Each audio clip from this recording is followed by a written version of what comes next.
محترم ناظرین، السلام علیکم ورحمۃ اللہ وبرکاتہ۔ صدقۃ الفطر کے متعلق کچھ قابل توجہ پہلو۔ تحریر مولانا خالد سیف اللہ رحمانی۔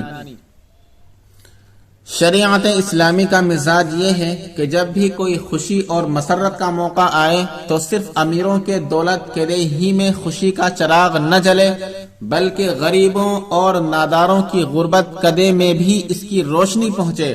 اس لیے خوشی کے موقع پر سماج کے غریب افراد کو یاد رکھنے کی تلقین کی گئی ہے۔ بقرعید کی قربانی میں 1/3 غریبوں کا حق قرار دیا گیا۔ ولیمے کے بارے میں آپ صلی اللہ علیہ وسلم نے ارشاد فرمایا کہ بدترین ولیمہ وہ ہے جس میں سماج کے امیر لوگوں کو بلایا جائے اور غریبوں کو نظر انداز کیا جائے۔ اسی طرح عید الفطر کی خوشی میں غربا کو شریک کرنے کے لیے صدقۃ الفطر کا نظام مقرر کیا گیا۔ چنانچہ حضرت عبداللہ بن عمر رضی اللہ عنہ سے روایت ہے کہ رسول اللہ صلی اللہ علیہ وسلم نے مرد عورت پر صدقۃ الفطر فرض کیا ہے، جو 1 صاع کھجور یا جو ہونا چاہیے۔ صحابہ اہتمام سے صدقۃ الفطر ادا کیا کرتے تھے۔ زکوٰۃ ہی کی طرح صدقۃ الفطر نکالنے کا حکم ہجرت کے دوسرے سال آیا۔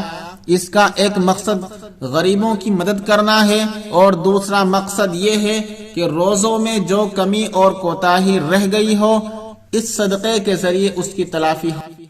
رمضان المبارک کے شروع ہونے کے بعد کبھی بھی صدقۃ الفطر نکالا جا سکتا ہے، البتہ عید سے پہلے نکال دینا بہتر ہے تاکہ غریب مسلمانوں کو عید کا سامان فراہم کرنے میں سہولت ہو۔ اگرچہ بعض اہل علم نے رمضان سے پہلے بھی صدقۃ الفطر نکالنے کی اجازت دی ہے، لیکن جس بات کو ترجیح دی ہے وہ یہ ہے کہ رمضان المبارک شروع ہونے کے بعد صدقۃ الفطر مستحق کے حوالے کیا جائے، کیونکہ عید الفطر اور صدقۃ الفطر کا رمضان سے گہرا تعلق ہے۔ لیکن اگر رمضان میں ادا نہیں کیا تو عید کے دن نماز عید سے پہلے تو ادا کر دینا ہی چاہیے۔ حضرت عبداللہ بن عباس رضی اللہ تعالی عنہ نے اس کو سنت قرار دیا ہے کہ جب عید کی نماز کے لیے نکلے تو کچھ کھا کر نکلیں اور نماز سے پہلے صدقۃ الفطر ادا کر دیں۔ صدقۃ الفطر مالداروں پر واجب ہے اور غربا اس کا مصرف ہیں۔ اس میں مالدار سے مراد وہ لوگ ہیں جن کے پاس اپنی بنیادی ضروریات، مکان، کپڑے، گھر کے ضروری سامان، استعمال کی سواری وغیرہ کے علاوہ کوئی بھی چیز نصاب زکوٰۃ کی قیمت کی موجود ہو۔ زکوٰۃ اور صدقۃ الفطر میں بنیادی فرق یہ ہے کہ زکوٰۃ کچھ مخصوص مالوں ہی میں واجب ہوتی ہے، یعنی سونا، چاندی، روپیہ، مال تجارت، بعض جانور اور زرعی پیداوار۔ اگر کسی کے پاس ڈھیر ساری زمینیں ہوں، کئی مکانات ہوں مگر بیچنے کے لیے نہیں رکھے گئے ہوں تو ان میں زکوٰۃ واجب نہیں ہوگی، لیکن صدقۃ الفطر کے لیے مخصوص اموال کا ہونا ضروری نہیں۔ کوئی بھی مال نصاب زکوٰۃ کی قیمت کا موجود ہو تو صدقۃ الفطر واجب ہو جائے گا، کیونکہ رسول اللہ صلی اللہ علیہ وسلم نے ارشاد فرمایا ہے کہ جس شخص کے پاس دولت نہ ہو اس پر صدقہ فطر واجب نہیں، اور شریعت نے دولت مندی کا معیار نصاب زکوٰۃ کے بقدر مال کو قرار دیا ہے۔ صدقۃ الفطر اپنی طرف سے اور اپنے نابالغ بچوں کی طرف سے ادا کرنا واجب ہے۔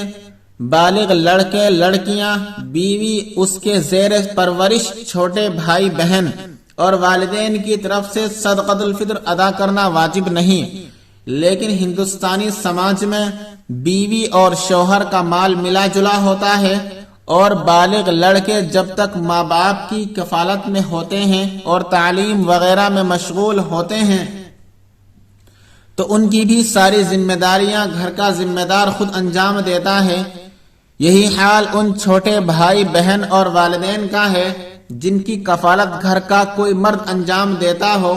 اس لیے بہتر ہے کہ ان سب کی طرف سے بھی صدقۃ الفطر ادا کر دیا جائے۔ جس غلام کو اپنی خدمت کے لیے رکھا جائے نہ کہ بیچنے کے ارادے سے، اس کا صدقۃ الفطر نکالنا بھی مالک پر واجب قرار دیا گیا ہے۔ موجودہ دور میں بعض دفعہ کسی لڑکے یا لڑکی کو گھر کی خدمت کے لیے رکھا جاتا ہے، یہ اگرچہ غلام نہیں ہوتے، خادم، لیکن یہ انسان کو قریب قریب وہی سہولتیں فراہم کرتے ہیں جو غلام پہنچایا کرتے تھے، اس لیے ان کی طرف سے بھی صدقۃ الفطر ادا کر دینا بہتر معلوم ہوتا ہے، کیونکہ چاہے یہ واجب نہ ہو لیکن باعث اجر و ثواب تو ہوگا ہی۔ صدقۃ الفطر ہر اس شخص کی طرف سے ادا کرنا واجب ہے جو عید الفطر کی صبح میں موجود ہو۔ اگر اسی شب کو بچہ پیدا ہوا ہو تو اس کا بھی صدقہ فطر ادا کرنا واجب ہے۔ صدقۃ الفطر کے مصارف تقریباً وہی ہیں جو زکوٰۃ کے مصارف ہیں۔ جن لوگوں کو زکوٰۃ نہیں دی جا سکتی ان کو صدقۃ الفطر بھی نہیں دیا جا سکتا۔ البتہ زکوٰۃ تو غیر مسلم کو نہیں دی جا سکتی، صدقۃ الفطر ان کو بھی دیا جا سکتا ہے۔ ملک کے موجودہ حالات میں جب مذہبی منافرت شعلے سے آتش فزا بنتی جا رہی ہے، مسلمانوں کو الگ تھلگ کیا جا رہا ہے اور یہ تصور دیا جا رہا ہے کہ مسلمان صرف اپنے لیے سوچتا ہے، دوسروں کے لیے اس کے دل میں کوئی جگہ نہیں ہے، حالانکہ یہ غلط ہے۔ تو اس تاثر کو ختم کرنے کے لیے اگر مسلمان غیر مسلم پڑوسیوں کو بھی صدقۃ الفطر دینے کا اہتمام کریں تو یہ ایک بہتر قدم ہوگا، اور اس سے یہ پیغام جائے گا کہ مسلمان نہ صرف سماجی جذبے سے بلکہ اپنے مذہبی حکم کے تحت برادران وطن کی طرف مدد کا ہاتھ بڑھاتا ہے اور بلا امتیاز مذہب تمام لوگوں کے ساتھ حسن سلوک کا رویہ اختیار کرتا ہے۔ اصل میں صدقۃ الفطر سے متعلق اس وقت جو بات عرض کرنی مقصود ہے وہ یہ ہے کہ رسول اللہ صلی اللہ علیہ وسلم نے صدقۃ الفطر کے لیے چند چیزوں کو معیار بنایا ہے: کھجور، جو، کشمش، پنیر۔ ان میں سے کھجور، جو، کشمش اور کھانے کی دوسری چیزوں کے بارے میں اتفاق ہے کہ قدیم پیمانے کے لحاظ سے 1 صاع نکالنا واجب ہے۔ گیہوں کے سلسلے میں فقہا کے درمیان اختلاف ہے۔ امام ابو حنیفہ کے نزدیک نصف صاع گیہوں کا نکالنا کافی ہے، کیونکہ حضرت عبداللہ بن عباس رضی اللہ تعالی عنہ کی روایت میں 1 صاع کھجور یا جو اور نصف صاع گیہوں کا تذکرہ آیا ہے۔ دیگر فقہا امام مالک، امام شافعی اور امام احمد بن حنبل کے نزدیک گیہوں میں بھی صدقۃ الفطر 1 صاع واجب ہوتا ہے، کیونکہ حضرت عبداللہ بن عباس رضی اللہ تعالی عنہ سے روایت ہے کہ آپ نے عید الفطر سے 1-2 دنوں پہلے ہی صدقۃ الفطر ادا کرنے کی تلقین فرمائی اور اس میں 1 صاع گیہوں کا تذکرہ کیا۔ اور حضرت ابو سعید خدری رضی اللہ تعالی عنہ سے منقول ہے کہ کوئی بھی کھانے کی چیز ہو، ہم لوگ اس میں 1 صاع صدقۃ الفطر کے طور پر نکالا کرتے تھے۔ پھر احناف کے بشمول بہت سے فقہا نے صدقۃ الفطر میں غلے کے بجائے اس کی قیمت نکالنے کی اجازت دے دی ہے، کیونکہ صدقۃ الفطر کا مقصد غربا کی ضرورت پورا کرنا ہے اور یہ ضرورت بمقابلہ سامان کے پیسوں سے زیادہ بہتر طور پر پوری ہو سکتی ہے، اور ہندوستان میں اسی طور پر صدقۃ الفطر ادا کرنے کا رواج ہے۔ معمولی آمدنی کے حامل لوگ ہوں یا بڑے صاحب ثروت ہوں، سبھی حضرات 2.25 کلو گیہوں بطور صدقۃ الفطر کے ادا کرتے ہیں۔ اب اس میں 2 باتیں قابل توجہ۔ اول یہ کہ 2.25 کلو گیہوں احناف کے نزدیک کافی ہے، دوسرے فقہا کے نزدیک کافی نہیں، اس لیے یہاں 3.5 کلو گیہوں سے صدقۃ الفطر ادا کرنا ہوگا۔ جن مسائل میں اختلاف ہو ان میں ایک اہم اصول یہ ہے کہ احتیاط کے پہلوؤں کو اختیار کیا جائے اور ایسا عمل کیا جائے جو تمام دلیلوں اور فقہی راویوں کے مطابق درست ہو جائے۔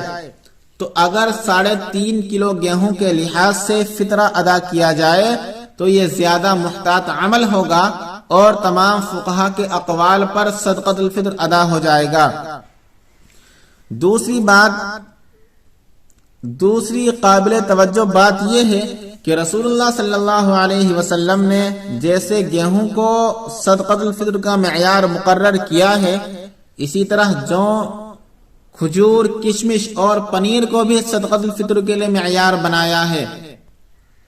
عہد نبوی میں ان تمام چیزوں میں سب سے قیمتی شے گیہوں تھی، کیونکہ حجاز میں گیہوں کی پیداوار نہیں ہوتی تھی، گیہوں شام یا یمن سے امپورٹ کیا جاتا تھا، اس لیے جن غذائی اشیاء کو صدقۃ الفطر کا معیار بنایا گیا تھا ان میں گیہوں ہی سب سے قیمتی چیز تھی، اس لیے دوسری چیزیں ایک سا کی مقدار میں واجب قرار دی گئیں اور گیہوں۔ اب صورتحال یہ ہے کہ اگر کشمش کے لحاظ سے صدقۃ الفطر ادا کیا جائے تو اس وقت اوسط درجے کی کشمش 200 روپیے ہے اور اوسط درجے کی کھجور بھی اسی قیمت میں ہے، اس لحاظ سے ایک شخص کا صدقۃ الفطر 700 ہوتا ہے، اور اگر ان حدیثوں اور زیادہ تر فقہا کے اقوال کی بنیاد پر ایک سا گیہوں صدقۃ الفطر کے طور پر نکالا جائے تو فی کس 3.5 کلو گیہوں ہو جاتا ہے۔ اس لیے اگرچہ 2.25 کلو گیہوں سے فطرہ ادا ہو جاتا ہے، لیکن تمام لوگوں کا اسی پر قانع ہو جانا شریعت کی روح کے خلاف ہے۔ اس لیے اس حقیر کا مشورہ ہے کہ جن لوگوں پر صدقۃ الفطر واجب ہے، ان میں جو بڑے تاجر اور اصحاب ثروت ہیں، ان کو کھجور اور کشمش کی قیمت سے صدقہ فطر ادا کرنا چاہیے۔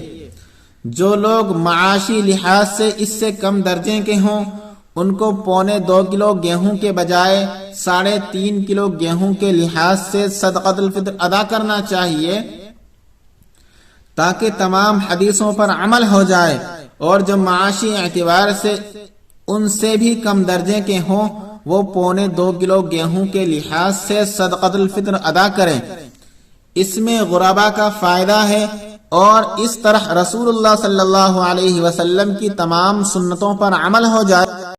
اور اگر گیہوں ہی کے ذریعے صدقہ ادا کرنا ہو تو گیہوں کی قیمت کے بجائے بہتر یہ ہے کہ خود گیہوں مستحقین کو دے دیں، کیونکہ اگر 2.25 کلو گیہوں کی قیمت بطور فطرہ ادا کی جائے تو وہ حضور صلی اللہ علیہ وسلم کے قائم کیے ہوئے دوسرے معیارات کشمش اور کھجور کے اعتبار سے نامکمل ہوگا۔ واللہ اعلم وباللہ التوفیق۔ مولانا خالد سیف اللہ رحمانی۔ ویڈیو پسند آئے تو لائک کیجئے، شیئر کیجئے اور چینل کو سبسکرائب کر دیجئے۔